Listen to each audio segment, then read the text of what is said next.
ज्ञानं तदेतत् अमलं दुर्वापमाह नारायणो नरसखः किल नारदाय एकांतिनां भगवतस्तद अकिंचनानां पादारविंद रजस अप्लुत देहिनां स्यात्।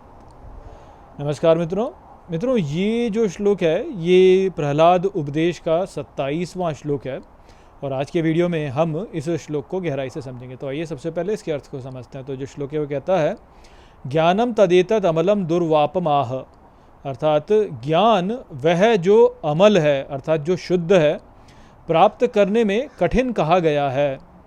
नारायणो नरसकः किल नारदाय, अर्थात नारायण सभी व्यक्तियों के मित्र ने कहा महर्षि नारद के लिए, एकांति नाम भगवतस्तद अकिंचनानाम, अर्थात एकांत में रहने वाले भगवान के भक्त वे जिनके पास कुछ नहीं है, पादारविंद रजस आप्लुत देहिनाम स्यात्, अर्थात जिनकी देह भगवान के चरण कमलों की धूल से भीगी होती है, उनके लिए ये ज्ञान संभव है।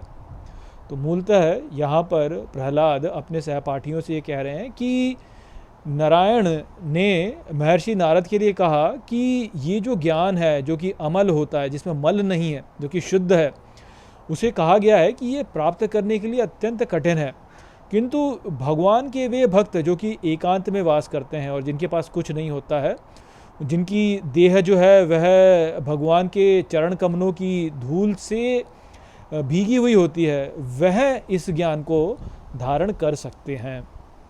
तो यहाँ पे मूलतः यही बताया गया है कि ज्ञान जो है उसको केवल वह ही धारण कर सकता है जो कि ईश्वर के आगे समर्पण कर चुका है और जो ईश्वर का भक्त बन गया है।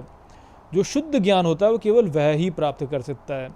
तो देखिए, जैसे आप ये देखेंगे कि हमारे बहुत से ऐसे ग्रंथ हैं जो कि ज्ञान से संबंधित है। जैसे अभी हमारा जो एक और ग्रंथ चल रहा है अष्टावक्र गीता, तो अब अष्टावक्र गीता में आप देखिए कि बार बार अभी क्या कह रहे हैं अष्टावक्र, वो बार बार ये कह रहे हैं कि जो मोक्ष की कामना करने वाला है, जो वैराग्य करने वाला है, जो कि नित्य अनित्य के भेद को जानता है, वह भी जो है वह भी वास्तव में भय करने लगता है, वह भी डरने लगता है।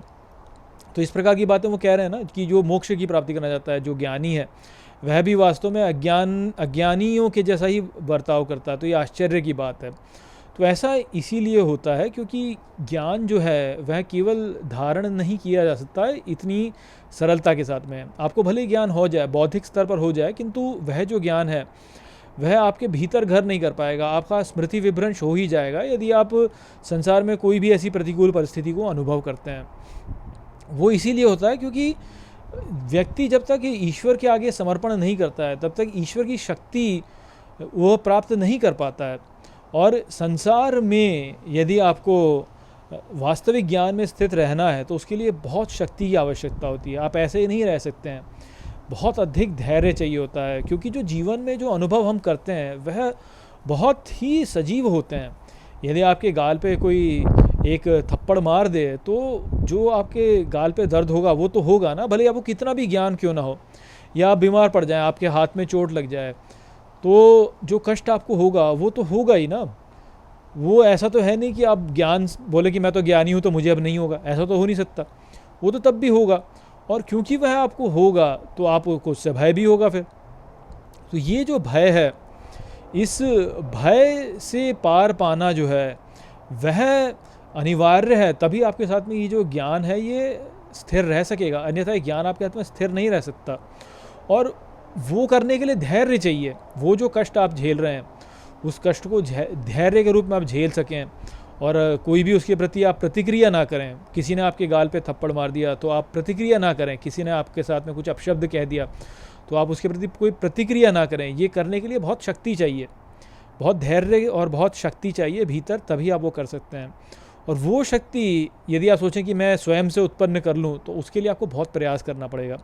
किंतु यदि आप ईश्वर चरण कमलों में स्वयं को समर्पित कर दें तो फिर ईश्वर जो है वह अपनी शक्ति आप में प्रसारित कर देंगे, और तब जो है आप वो करने में सक्षम हो सकेंगे। फिर आपको बुरे से बुरा भी आपके साथ में कोई कर दे तो आप पे प्रभाव नहीं पड़ेगा, क्यों? क्योंकि ईश्वर की शक्ति आपकी सहायता करने के लिए आ जाएगी। तो आप में जो धैर्य है वह ईश्वर स्वयं आपके भीतर डाल देंगे। तो वो वाली बातें जो कि यहाँ पे अभी प्रहलाद जो है वह कह रहे हैं कि नारद मुनि से भगवान ने ये कहा कि जो एकांत में रहते हैं और मेरे भक्त होते हैं और जिनकी जो देह है वो मेरे चरण कमलों की धूल से ढकी भीगी हुई रहती है, वो इस ज्ञान को धारण कर सकते हैं। अर्थात इस ज्ञान को अपने भीतर स्थिर करने के लिए भक्ति अनिवार्य है। बिना भक्ति के संभव नहीं है। आप जब तक आत्मसमर्पण नहीं करेंगे ईश्वर के आगे, तब तक जो है ये आपके लिए नहीं हो पाएगा। भले ही आप कितनी भी पुस्तकें पढ़ लें, भले ही आप कितने भी ग्रंथों का पाठ कर लें, कुछ भी कर लें, आप कितनी भी योग तपस्या कर लें, आप भले ही आप समाधि भी प्राप्त कर लें, तो भी समाधि से जब आप बाहर आएंगे तो आपके साथ में यही समस्या खड़ी हो जाएगी कि आपकी जो स्थिति है वह आपके नियंत्रण में नहीं रहेगी। तो भले ही समाधि में आप भले ही स्वर्ग अनुभव कर लें, भले ही परम शांति अनुभव कर लें, बहुत सारा आनंद आप अनुभव कर लें, किंतु जैसे ही आप समाधि से नीचे उतर के सामान्य जीवन में आएंगे, फिर वही सारे कलह क्लेश आपके लिए पुनः प्रकट हो जाएंगे। परंतु यदि आप भक्ति करते हैं, तो भक्ति करेंगे तो फिर ईश्वर जो है अपनी शक्ति आप में प्रसारित कर देंगे। फिर आपको जो है कोई भी समस्या जो है आपको हिला नहीं सकती। फिर तो आप बिल्कुल जो है एकदम ऐसे हो जाएंगे कि संसार में कुछ भी होता रहे, आप पे कोई प्रभाव ही नहीं पड़ रहा है।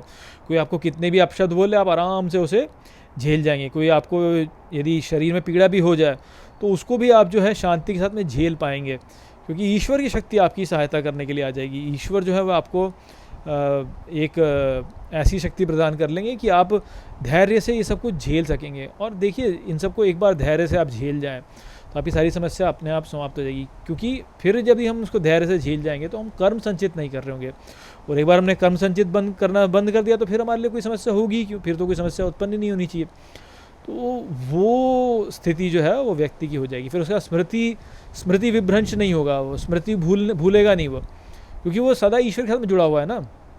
वो भक्ति कर रहा है, ईश्वर का ही सदा निरंतर स्मरण कर रहा है, तो ईश्वर का निरंतर स्मरण में जो है वो उसका स्मृति जो है, स्मृति नाश नहीं होगा उसका, तो वो फिर झेल जाएगा इस सब को। तो वो संदेश था यहाँ पे। आशा करता हूँ कि मैंने इस श्लोक को आपको अच्छे से समझा दिया होगा। चलिए इसी के साथ इस वीडियो को हम यहीं पे समाप्त करते हैं। नमस्ते।